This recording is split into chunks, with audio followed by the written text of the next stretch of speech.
దేవుని ఘనమైన నామమునకు స్తోత్రములు. ఈ వాగ్దానం వింటున్న మీకందరికీ మన ప్రభువును ప్రియ రక్షకుడైన యేసుక్రీస్తు నామములో శుభములు, మా హృదయపూర్వకమైన వందనములు తెలియచేస్తున్నాం. ఈరోజు దేవుని వాగ్దానం ఆదికాండము 35వ అధ్యాయము 11వ వచనం. నేను సర్వశక్తి గల దేవుడను, నీవు ఫలించి అభివృద్ధి పొందుము. ఈ మంచి వాగ్దానం వింటున్న మనందరి వెనుకడిలో మన మంచి దేవుడు నెరవేర్చునుగాక. ఆమేన్. ప్రియ దైవ జనాంగమా, ఈ వాగ్దానం దేవుడైన యెహోవా తన భక్తుడైన యాకోబుకిస్తున్న వాగ్దానం. యాకోబు అప్పటి వరకు కొన్ని కలవరాల్లో, కొన్ని ఇబ్బందుల్లో గుండా తన జీవనం సాగింది.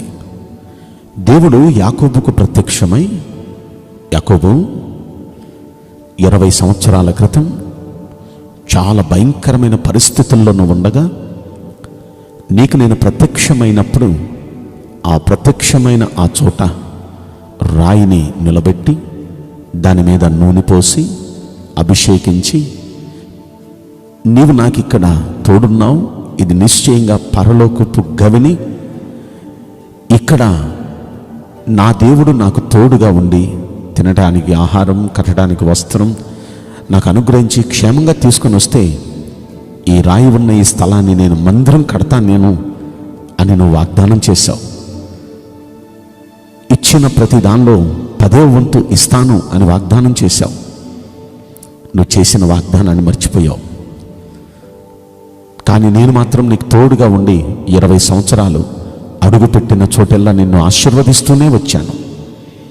హస్తముంచిన చోటెల్లా నిన్ను దీవిస్తూనే ఉన్నాను.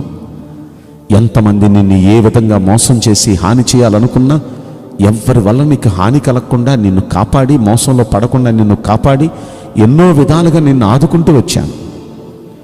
అయితే ఎన్ని విషయాల్లో నేను ఆదుకుని నిన్ను కాపాడితే నువ్వు ఇల్లు కట్టుకున్నావు, నీ పిల్లల విషయంలో ఆలోచించావు, ఇంకేదేదో ఆలోచించావు, కానీ నువ్వు నాకు ఇచ్చిన మాట మర్చిపోయావు నువ్వు. అయితే అందుకే కష్టాలన్నీ, ఈ బాధలు, ఈ ఇబ్బందులు, వీటన్నిటికీ అదే కారణం. అయితే ఇప్పుడైనా సరే నువ్వు నాకు మాట ఇచ్చిన ప్రకారం వెళ్ళి బేతేల్ అనే స్థలంలో మందిరం కట్టి నువ్వేమైతే నాకు వాగ్దానం చేశావో ఆ వాగ్దానాలన్నీ నువ్వు నెరవేర్చు అని యాకోబుతో దేవుడు ప్రత్యక్షమై మాట్లాడారు.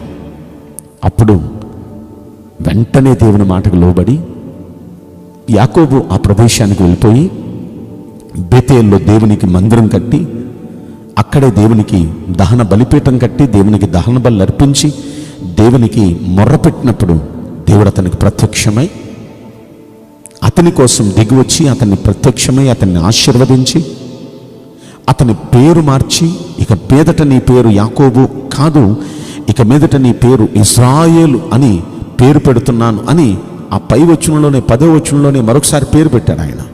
పేరు పెట్టి ఇప్పుడు ఆయనతో అంటున్నారు, నేను సర్వశక్తి గల దేవుడను, నువ్వు ఫలించి అభివృద్ధి పొందిక ఇక్కడి నుండి. అంత మాత్రమే కాదు, నీ గర్భంలో నుండి వచ్చిన నీ బిడలు ఏం కాబోతున్నారు చెప్పనా?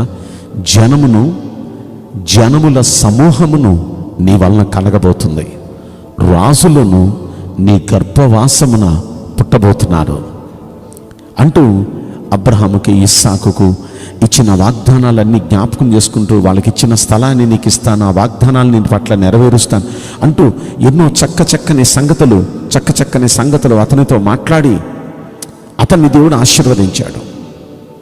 నిజంగా ఈ మాటలు మనం పరిశీలిస్తే దేవునికి మనం కొన్ని సంవత్సరాల క్రితం ఏదో వాగ్దానం చేశామేమో, ఏదో దేవునికి అలా చేస్తాం ఇలా చేస్తామని ఏదో వాగ్దానం చేసాం కష్టకాలంలో. కానీ మన కష్టాలు తీరిన తర్వాత మర్చిపోయామేమో. మర్చిపోయిన తర్వాత మనకు కలుగుతున్న కష్టాల్లో, ఒడిదుడుకుల్లో మనం ఒక్కసారి ఎందుకు ఈ కష్టాలు కలుగుతున్నాయి అని ఆలోచిస్తే వెంటనే దేవుడు అదే చూపిస్తారు. ఆ కష్టంలో ఉండగా మనం ఏదైతే మనం తీర్మానం చేసుకున్నాం ఆ తీర్మానం గుర్తు చేస్తే వెంటనే దాన్ని మనం అమలు చేసామనుకోండి, మన పరిస్థితులన్నీ మార్చేసి మన రాతలన్నీ మార్చేసి మంచి రోజులు మనకి ఇవ్వటానికి సర్వశక్తి గల దేవుడు తోడున్నాడు.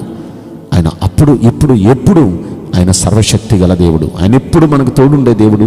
మనల్ని ఆశీర్వదిస్తాడు, అభివృద్ధి పొందిస్తాడు, ఫలింపచేస్తాడు. ఆయన అంటున్నాడు, రాజులు నీ గర్భవాసాన పుట్టుదురు. నిజంగా ఆయన గర్భంలో పుట్టిన తన కుమారుడు యోసేపు అద్భుతంగా ఐగుప్తు దేశాన్ని పరిపాలించే రాజు. 30 సంవత్సరాల వయసు అప్పుడు రాజు అయ్యాడు. ఆయనకు 110 సంవత్సరాల వయసు వచ్చే వరకు ఐగుప్తు దేశాన్ని తిరుగులేని పరిపాలన చేశాడు. అద్భుతమైన రాజు ఆయన. ఈ మాటలు ఇలా మనం పరిశీలిస్తే ఆ తర్వాత కూడా ఆ జనాలు ఆ ఇశ్రాయేలు సంతానం ఎంతగా దేవుడు దీవించాడు. తర్వాత మరికొంతమంది రాజులు వచ్చారు ఆ గర్భవాసాన్న. వారి పిల్లల పిల్లలు ఈరోజు కూడా ఇజ్రాయెల్ దేశం ఎంతో దీవించబడింది. ఆ ఇశ్రాయేలీలంతా ఆశీర్వదించబడ్డారు. ఎవర్రా అంటే ఆ 12 మంది పిల్లలు